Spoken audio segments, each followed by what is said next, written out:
All right, so at what point, describe the evolution of your knowledge here? I mean, did you realize that this thing that you're working on came out of a flying saucer? Well, of course, I know that technology doesn't exist at all. Why? Well, it doesn't. Take my word for it.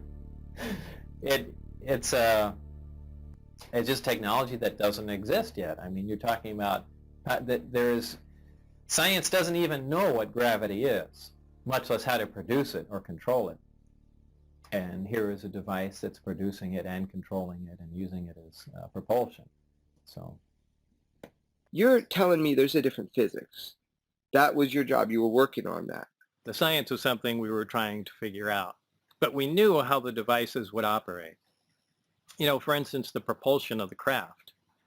Everything that we have, whether it's a propeller plane or a jet or a rocket, it throws something out the back, either high-speed exhaust or a large volume of air. It's an action-reaction force. The action is you throw something out the back and it moves you forward. That's how everything works. This is the first time there's a craft it's a reactionless craft. It's a field propulsion craft. And what it does is it creates a distortion in space and time in front of it, where space actually bends. And my analogy to that has always been put a bowling ball in the middle of your bed and then a foot in front of it, take your fist and push down on the mattress. The bowling ball will roll towards it. And that's exactly how the craft works. It creates a distortion right in front of it and the craft falls forward. So there's a different physics that we're not... Well, the science that explains how the technology works. I mean, it's all encompassed as one thing, alien technology and science. What is the big picture? What have we learned? What's the message of your story? The big thing is the suppression of extremely advanced technology and the suppression of unknown science. That's it.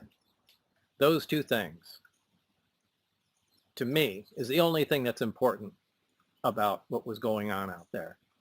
Yeah, there's another civilization, and like I've said before, that's a crime not to tell humanity about that, but that's a separate thing.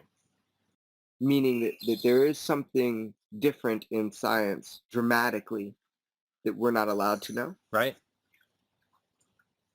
Right. That is a true statement. Yeah, that's a true statement.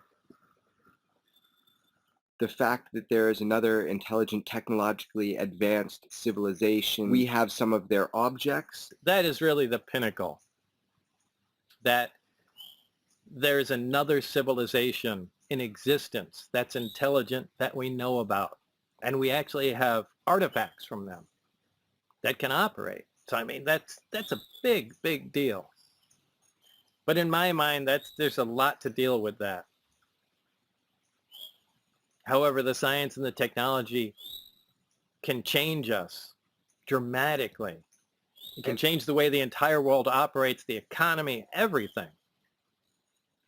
So those stick out in my mind as being critically important. And we have it. Oh, we have them. You don't have to believe it, but we do. And you've seen it. I've seen it. And you've touched it. I've dismantled it. After you're exposed to it, just for a little while, it begins to settle in your mind that these are normal things. Okay, 115 belongs there on the chart, and this flies, and this is how gravity works. Great. Just like someone being from the 1800s being exposed to a car for a few days, he takes it for granted very quickly. The most shocking thing was when I actually got to look inside the disk, the seats in the panel associated with them were very small. They were, perhaps that far off the ground, like something small. Now, if we had made something like that, we wouldn't have made it to fit children. It just led me to believe, with the size of the alien cadavers I saw, the size of the seats inside,